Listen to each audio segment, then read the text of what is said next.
Guys video को start करने से पहले सबसे पहले जो पीछे से टेक्स्ट में जो आपको ट्वीट दिख रहा है ये देखिए। गाइस ये ट्वीट मैं आपको क्यों दिखा रहा हूँ वो आपको इस वीडियो में आगे पता लग जाएगा। और गाइस यहाँ पे क्या होने वाला है, क्योंकि गाइस ये ट्वीट ने गाइस यहाँ पे कल सुबह से सबका जीना हराम कर रखा है, सबके दिलों की धड़कन इसने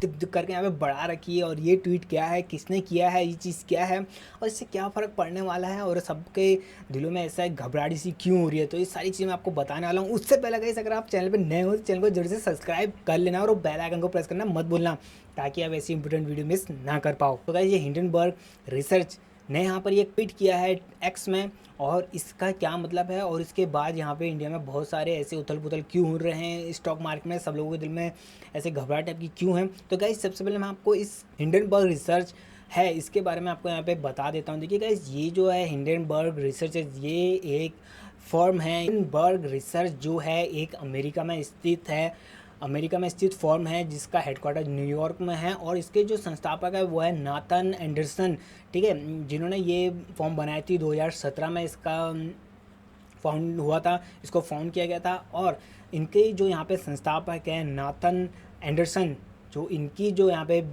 स्पेशलाइजेशन है जिनसे रिसर्चर और रिस्क मैनेजमेंट का इनका पहले का काम था, इनकी कमांड है उस चीज़ पे, तब जाके उन्होंने यहाँ पे ये फाउंडेशन को ये फर्म को स्टार्ट किया था, ठीक है। तो गाइस अब ये फर्म क्या करती है, देखिए गाइस इस फर्म को हम यहाँ पे नॉर्मली जानते हैं इन्वेस्टमेंट रिसर्च के नाम, फर्म के नाम से जानते हैं, जिसका क्या काम होता है किस पर है, जिसको हम बोलते हैं FFR mean forensic financial research, जिसको जाना जाता है इसके पर्टिकुलरली शॉर्ट सेलिंग रिसर्च के बारे में। मीन्स ये क्या करता है, कुछ कंपनियां जो सभी कंपनियां, कुछ नहीं सभी कंपनियों को, जो कंपनियां शेयर मार्केट स्टॉक मार्केट से रिलेट करती हैं ये उनके बारे में रिपोर्ट जारी करता है, ठीक है, अगर जिस भी कंपनी के ऊपर इनको डाउट होता है, ठीक है। अभी क्या करता है देखिए, ठीक है। तो गाइस यहाँ पे जैसे कि मैंने वर्ड यहाँ पे एक टर्म बोला शॉर्ट सेलिंग, तो ये क्या चीज़ होती है, ये टर्म ये शॉर्ट सेलिंग यहाँ पर एक स्ट्रैटेजी बोला जाता है, इसको एक स्ट्रैटेजी बोला जाता है। ये एक स्ट्रैटेजी है जो यूज़ करते हैं यहाँ पर इन्वेस्टर्स जो होते हैं शेयर मार्केट्स में, वो इसका यूज़ करते हैं, ठीक है। और कब यूज़ करते हैं और कैसे यूज़ करते हैं वो मैं आपको बताता हूँ। देखिए सबसे पहले मैं बताता हूँ इसका यूज़ कब किया जाता है, ठीक है। देखिए कोई पर्टिकुलर स्टॉक है और एक यहाँ पर एक इन्वेस्टर है जिसने उस पर पैसा लगाया है।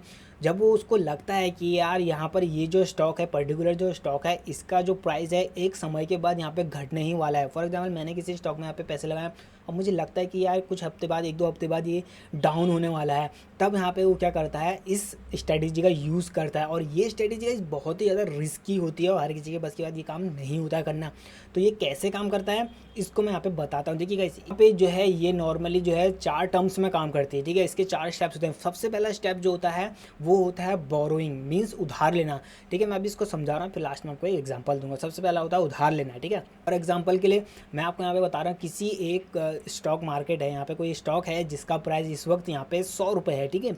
अब मैंने उसको ले लिया है, मैं एक इन्वेस्टर हूँ जिसको ये लग रहा है कि यार इसका जो प्राइस है यहाँ पर कुछ टाइम बाद गिर जाएगा, ठीक है। इसका जो प्राइस है यहाँ पे गिर जाएगा, कुछ एक हफ्ते बाद इसका प्राइस गिर जाएगा, लगभग 70 रुपये के आसपास हो जाएगा, ठीक है। तो मैं क्या करूँगा, इसको उधार ले लूँगा, जिनके पास ये स्टॉक होता है उनसे उधार ले लूँगा, ठीक है, उधार ले लूँगा। और क्या करूँगा, या फिर उन कंपनियों से उधार ले लूँगा जिनके एक शेयर्स होते हैं, शेयर होल्डर्स जो होते हैं उनसे वापस ले लूँगा, उधार ले लूँगा। उधार लेने के बाद मैं क्या करूँगा, इनको सेल कर दूंगा। मीन्स अब यहाँ पे आता है इसका सेकंड टर्म। फर्स्ट टर्म था उधार लिया, फिर जो सेकंड टर्म आता होता है सेल कर देना, ठीक है। अब मैंने जो उधार लेते हैं उनको सेल कर दिया उनके करंट प्राइस पे, ठीक है, उसके जो करंट प्राइस पे सेल कर दिए। मीन्स अब मेरे पास कितने हो गए यहाँ पे, 100 रुपये के हिसाब से मैंने अगर यहाँ पे 10 लिए थे तो मेरे पास 1000 रुपीज़ मैंने इसको यहाँ पे परचेज कर लिए थे, ठीक है। अब मैंने क्या किया कि मैंने वो सबको सेल कर दिए, ठीक है, यहाँ पे सबको सेल कर दिया था। अब यहाँ पे मैं क्या करूँगा, जो तीसरा टर्म आता है वो आता है यहाँ पे वेट फॉर प्राइस ड्रॉप। अब मैं यहाँ पे क्या करूँगा, यहाँ पे मैं वेट करूँगा कि उसका जो प्राइस है वो गिरे, क्योंकि मुझे तो पहले से पता था कि इसके प्राइस गिरने वाले हैं, ठीक है। तो इसलिए मैंने उनको बेच दिया था, ठीक है, वो 1000 रुपये में करंटली बेच दी थी, ठीक है, क्योंकि उस समय उनका प्राइस अच्छा चल रहा था, तो मैंने उनको करंट में बेच दी, तो मैंने 1000 रुपये में उनको सेल कर दिया था, ठीक है। अब मैंने क्या किया, जब इनके प्राइस गिर गए, 70 रुपये का प्राइस हो गया, तो मैंने उसके हिसाब से 10 यहाँ पर ले लिए। मीन्स 700 रुपये के मैंने वो फिर से 10 ले लिए, स्टॉक्स ले लिए। तो यहाँ पर क्या हुआ, ठीक है, ये मैंने लिए तो यहाँ पर जो है मैंने 700 रुपये के स्टॉक ले लिए 10। पहले मैंने वो 10 स्टॉक किस में लिए थे, 1000 रुपये में, ठीक है। अब यहाँ पे जो चौथा टर्म आता है वो आता है आपका बाइंग, यहाँ पे चौथा जो टर्म था वो है बाइंग बैक। मैंने क्या किया, उन टर्म्स को वापस ले लिया। क्यों? क्योंकि वो उनकी प्राइस कम हो गई थी, ठीक है, वो मैंने कम में ले लिए, 700 रुपये के मैंने वो ले लिए, ठीक है। अब जो यहाँ पे आता है चौथा वाला हिस्सा लास्ट में, प्रॉफिट वाला। अब प्रॉफिट कैसे हुआ देखिएगा, जब इसके प्राइस थे 100 रुपये, ठीक है, जब इसके प्राइस थे 100 रुपये, तब मैंने 10 स्टॉक लिए थे 1000 रुपये के, ठीक है। अब फिर मैंने उसके बाद क्या किया था, उनको बेच दिया था, तो मेरे पास कितने हो गए थे, 1000 रुपये, ठीक है। और फिर मैंने क्या किया, जब उसके प्राइस गिर गए तो उसके मैंने यहाँ पे परचेज़ कर लिया, कितने में, 700 रुपये। मीन्स मैंने 300 रुपये का मुनाफा कमा लिया। तो इसको बोलते हैं शॉर्ट सेलिंग स्ट्रैटेजी, ठीक है। और ये बहुत ही ज़्यादा रिस्की होती है। अगर वो जो प्राइस जो मैंने अनुमान लगाया था प्राइस गिरेगा, वो नहीं गिरा, तो ये बंदा लूट जाएगा, ठीक है। तो ये बहुत ही ज़्यादा रिस्की होता है और ये 4 टर्म्स में काम करता है जो मैंने आपको बता दी। सबसे पहला होता है बोरो, उधार लेने वाला, फिर दूसरा होता है उनको सेल कर देने वाला, फिर यहाँ पे तीसरा जो स्टेप आता होता है वेट करने का कि इसके प्राइस कब गिरेंगे, और जो चौथा वाला आता है यहाँ पे बाइंग अगेन, फिर से खरीद लेना। पहले उधार लिया, फिर बेचा, फिर वेट किया, फिर से खरीद लिया और लास्ट में अपना प्रॉफिट कमा लिया। तो इसको बोलते हैं सेलिंग स्ट्रैटेजी, ठीक है। तो देखिए अब यहाँ पे क्या होता है, ये तो इसका टर्म मैंने आपको समझा दिया। अब यहाँ पे जो बात आती है वो है रिसर्च और रिपोर्ट की, ठीक है। जो हिंडनबर्ग है ये कैसे काम करता है और इसके क्या क्या यहाँ पे किन किन चीज़ों को टारगेट करता है कंपनी के अंदर। इस फर्म के अंदर बहुत सारे ऐसे इंटेलिजेंस होते हैं जिनके जो क्या करते हैं, अपने विशल ब्लोअर्स को यहाँ पे यूज़ करते हैं, अपने डेटा एनालिसिस को यूज़ करते हैं, और इनके जो यहाँ पे डेटा कलेक्ट करने वाले जर्नलिज्म होते हैं उनका यूज़ करते हैं, और यहाँ पे सारी इन्फॉर्मेशन कलेक्ट करते हैं उस पर्टिकुलर कंपनी के बारे में जिसके बारे में रिपोर्ट जनरेट करने वाले होते हैं, ठीक है। तो अभी क्या करते हैं गाइस, यहाँ पे जो सबसे पहला वाला टर्म होता है जिसको टारगेट करते हैं वो होता है अकाउंटिंग एंड इरेगुलरिटीज़, ठीक है।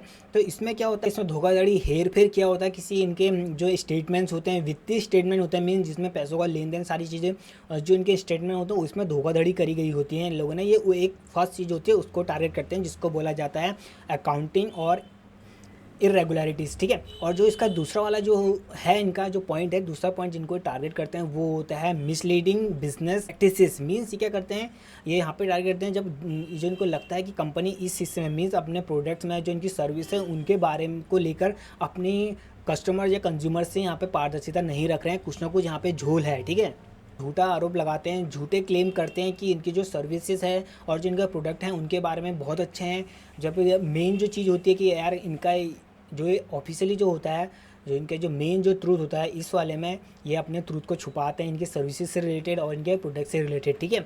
तो ये हो गया सेकंड वाला सर्विस जिसको बोलते हैं मिसलीडिंग बिजनेस प्रैक्टिसेस, ठीक है। और जो इसका तीसरा जो टर्म होता है जिनको ये टारगेट करते हैं वो है आपका यहाँ पर क्या करते हैं, जो इनका तीसरा जो टर्म है अनक्लोज पार्टी ट्रांजेक्शन्स, ठीक है, ये इस पे काम करते हैं। इसमें क्या होता है गाइस, ये उन कंपनी इन ट्रांजेक्शन को छुपाती है जिसमें इनके इनर इन्वेस्टमेंट, मीन जो इनके अंदर बैठे हुए लोग होते हैं, जिनके बड़े शेयर्स होते हैं, ठीक है, जो अंदर ही बैठ के यहाँ पे कंपनी के चलाते हैं, उनके जो शेयर्स होते हैं उनको यहाँ पे फ़ायदा करने के लिए कुछ ट्रांजेक्शन करते हैं, पर ये उनको डिस्क्लोज़ नहीं करते हैं किसके साथ, जो नॉर्मल इनके इन्वेस्टमेंट होते हैं, इन्वेस्टर्स या फिर कंज्यूमर्स होते हैं, ठीक है।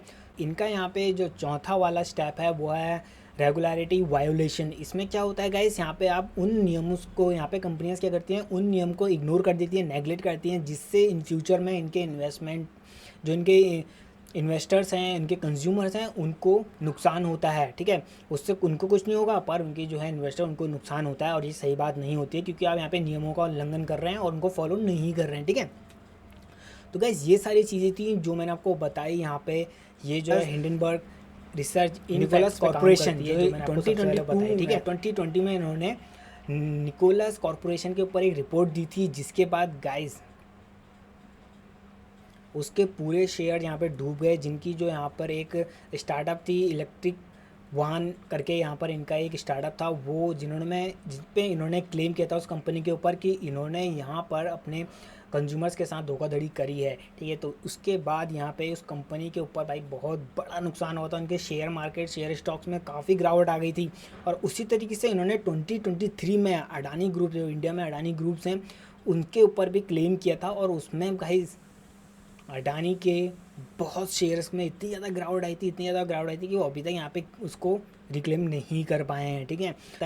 तो गाइस अगर आपको वीडियो पसंद आए तो चैनल को जरूर लाइक करना, शेयर और सब्सक्राइब जरूर करना चैनल को बेल आइकन के साथ। अगर आपको और भी डिटेल में जानना है तो मुझे कमेंट करिए यहाँ पे वीडियो में, मैं इसमें और डिटेल में वीडियो बना दूंगा, ठीक है।